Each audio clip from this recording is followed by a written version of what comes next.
Olá, meus queridos! Muito bom ter todos vocês aqui conosco. Nossa coluna de Direito Tributário já está no ar. Meu nome é Fabiana Caricati. Toda semana estou aqui conversando com vocês um pouquinho sobre o direito tributário. E hoje nós vamos conversar um pouquinho não sobre uma ferramenta específica para o direito tributário, mas nós vamos conversar sobre ela justamente por conta da importância e da efetividade dela nas execuções fiscais. Isso mesmo, nós vamos falar da teimosinha, implementada agora no novo sistema Sisbajude. Isso mesmo.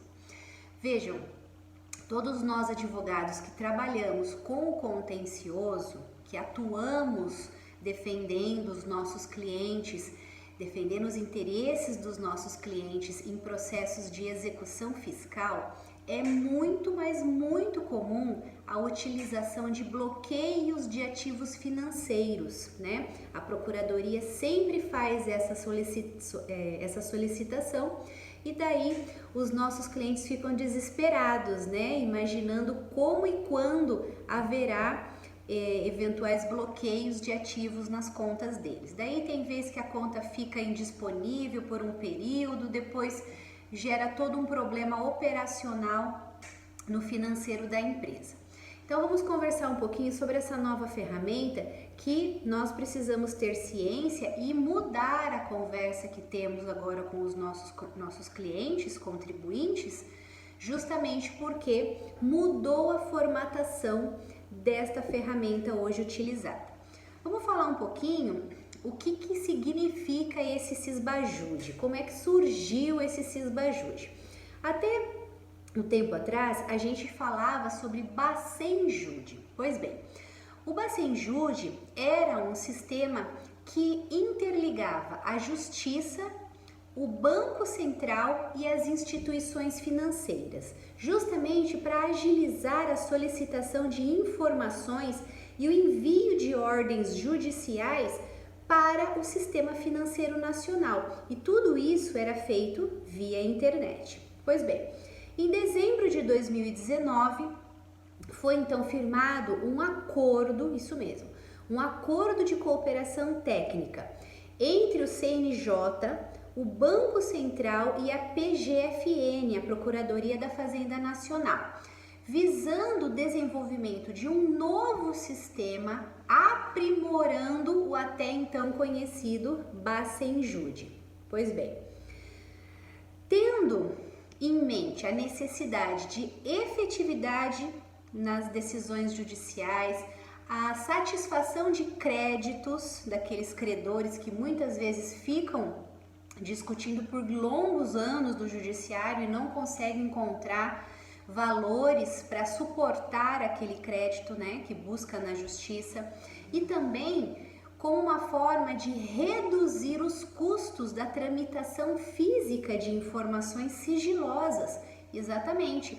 Por quê? Porque no Bacenjude, quando havia uma ordem de bloqueio, essa ordem era enviada para o Banco Central e o juiz precisava ficar esperando uma semana, às vezes um mês, a resposta do Banco Central sobre essa solicitação de bloqueio, porque esse trâmite era feito de forma física, pelos correios. Agora, com a implementação do Sisbajude, isso passa a ser tudo virtual, automatizado. Pois bem, então foi feita essa cooperação, esse termo de cooperação técnica, e foi feita uma implementação de um novo sistema com tecnologias modernas, com inúmeras ferramentas possibilitando efetividade jurisdicional. E quando foi então no ano passado, mais ou menos agosto, setembro de 2020, foi então implementado o Sisbajude com essas novas funcionalidades para dar maior celeridade e efetividade no cumprimento das decisões judiciais. Pois bem, entre as principais mudanças, né, que o Sisbajude veio trazer, o que nós temos? Trouxe aqui algumas informações importantes para vocês, para que a gente tenha noção, porque às vezes a gente não tem noção de todas essas funcionalidades. Então é por isso a gente Bom a gente saber, né? Pois bem, então, o que nós temos aqui? Além desse envio comum de pedidos de bloqueios de ativos financeiros e requisições de informações básicas como o endereço, por exemplo, né, cadastro, saldo, que isso já era permitido pelo Bacenjude, o Sisbajude agora ele permite informações detalhadas sobre extratos em contas correntes no formato daquele sistema SIMBA do Ministério Público Federal. Os juízes eles podem emitir as ordens para as instituições financeiras solicitando informações dos devedores, como por exemplo, cópia dos contratos de abertura de conta corrente e conta de investimento, fatura do cartão de crédito, contratos de câmbio, cópias de cheques, além de extratos do PIS e do FGTS, além da possibilidade dos bloqueios dos ativos mobiliários, como por exemplo, títulos de renda fixa e ações. Hoje a gente pode fazer isso. Então, com essa nova arquitetura, com essa nova ferramenta, essas novas funcionalidades, já foi no ano passado, ano de 2020, implementado o Sisbajude. Agora, a novidade qual que é? A gente tem uma ferramenta dentro do Sisbajude chamada de teimosinha. Olha só, pois bem. Foi chamado assim no meio jurídico por quê? O que nós temos até no mês passado, né?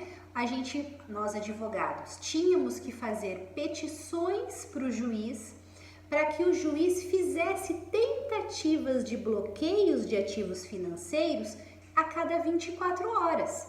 Por quê? Porque o juiz ele podia fazer esse pedido, o pedido rodava 24 horas e naquele dia não havia dinheiro em conta. O dinheiro em conta ia cair um dia depois, 2 dias depois, e daí a efetividade desses bloqueios de ativos financeiros não era grande coisa.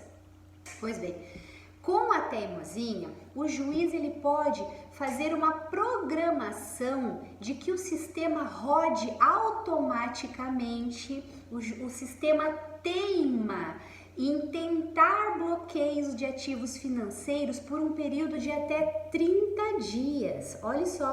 Então, o sistema vai estar ativo durante até 30 dias e aumenta consideravelmente a chance de haver bloqueios nas contas dos nossos clientes.